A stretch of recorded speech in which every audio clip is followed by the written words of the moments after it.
Hi guys, nandito tayo ngayon sa Honda Prestige San Jose, Iriga City. Titingin tayo ng mga repo na motor. At ito, meron tayo dito nakita Honda Click 150i, 80,454 dati yung kanyang SRP.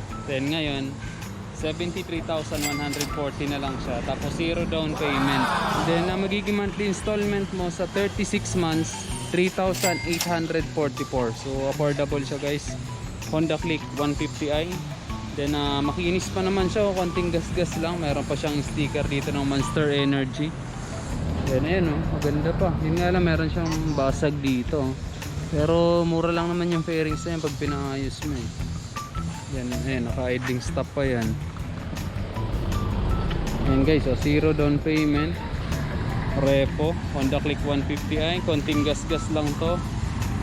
Then feeling ko na disgrasya to eh. Ayan oh, hinatak na lang, kaya binenta na ng ano. Pero magagawan ng paraan yan no?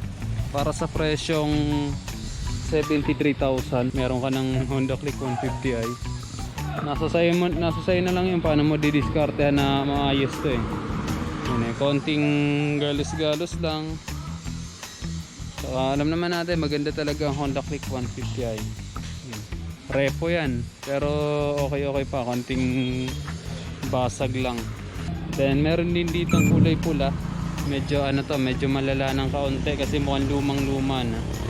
Pero zero down payment din sa 36 months 3,418. So mas mura tong pula. Kasi ito 3,800, ito 3,400. Pero kung ikakash mo to 6,550 lang. Yun nga lang, medyo luma na siya, tapos marami na ding dumi. Ikaw na lang kung marunong kang tumingin ng mga repo ng motor, goods na goods sa'yo kasi fairings lang naman ang problema ng mga to eh. Pag pinalitan mo ng bagong fairings, okay na yan. Yung gulong niya medyo pud-pud na, tsaka medyo mas payat yung gulong nito kumpara dito. Ito mas malapad eh. Ito 70/90/14. Itong isa 90/80/14. Ito pala kasi yung latest version. So yung presyo nito 65,050 pesos. Then zero down payment. Pero kung gusto pong baragan talaga, meron din dito TMX 125. Yan, zero down payment din yan. 28,000 lang ang cash payment. Then kung gusto mong installment sa zero down payment, yan, sa 36 months 1,487. Yan, TMX 125A. Yun nga lang, medyo kalawang na siya. Pero kung gusto mong ano, pwede mo naman yan na ayusin na lang or palitan ng mga fairings niya. Kumbaga i-restore mo na lang siya kasi marami na siyang mga kalawang, di ba? Pero kung magaling ka, you know, kaya mo pang restore yan. Siguro gagastos ka ng mga 10,000. Magmumukhang bago na lahat yan. Nandito sa kabila, meron din dito ang TMX 150. Dating 67,679, ngayon 61,527 na lang. Then zero down payment din to. Sa 36 months din to. Then magiging monthly mo 3,233. Ayun na. Ito medyo okay pa. Pwede mo pa to pan tricycle. Ayan o, Honda TMX 150. Kung panghabal-habal mo lang naman, okay na to. Kaya panghanap buhay mo, ayos na yan, zero down payment pa, di ba? So sa isang buwan, halimbawa kumita ka na sa negosyo mo ng 5,000, edi tumubo ka pa, then magbabayad ka monthly ng 3,233. Pang negosyo, okay na okay to.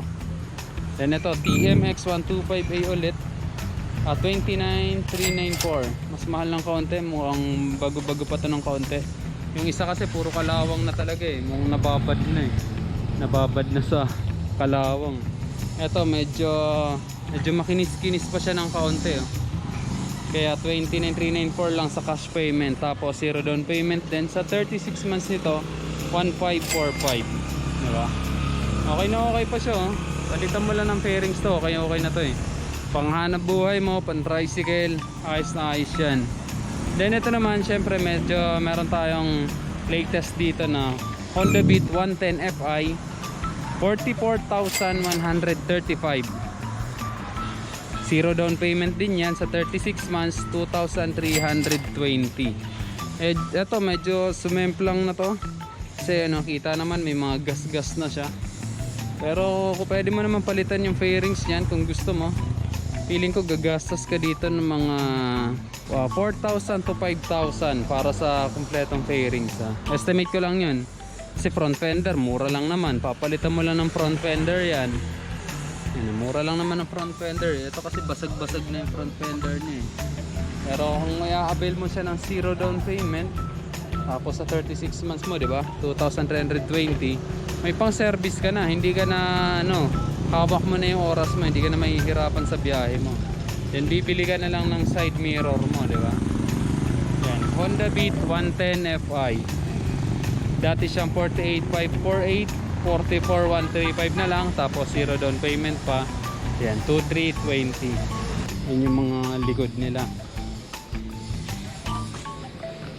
Then meron din dito ang Wave 110. Yan, 0 down payment din yan. 1,884 sa 36 months. Kung ikakash mo 35,848 na lang siya. Palitan mo lang ng fairings to, okay na rin to eh. Ayun o, Wave R. Diba? Okay na din yan. Pwede ng pang ano yan, pang araw-araw. 35,848, diba? Kayang-kaya mo na yan. 1,884 lang sa 36 months. You know, 0 down payment, Wave 110R. Maganda-ganda pa siya, pwede mo pa itong pagtsagaan. Feeling ko pagka pinalitan mo ng overall ng ano nito, yung fairings nito, gastos ka rin ng mga almost 5,000. So sabihin na natin nasa 40. Tapos meron ka ng bagong Honda Wave. Yung nga lang, syempre yung makina nito medyo gamit na. Pero ang Honda naman habang tumatagal lalang tumitibay yan. Yan guys, ito yung Wave 110 Repo, 35,848 sa kanyang cash payment and 0 down payment. Sa 36 months, 1,884. Shout out sa na sir, boss. Tapos kung magpapagawa kayo, meron din naman mga magagaling ditong mechanics. Ayun, so yun guys, yan lang ang ating repo update. Sana nagustuhan ninyo ang ating repo update. First time kong gumawa ng video patungkol sa mga repo na motor. At yun lang guys, hanggang sa muli. Ako sa Rock TV.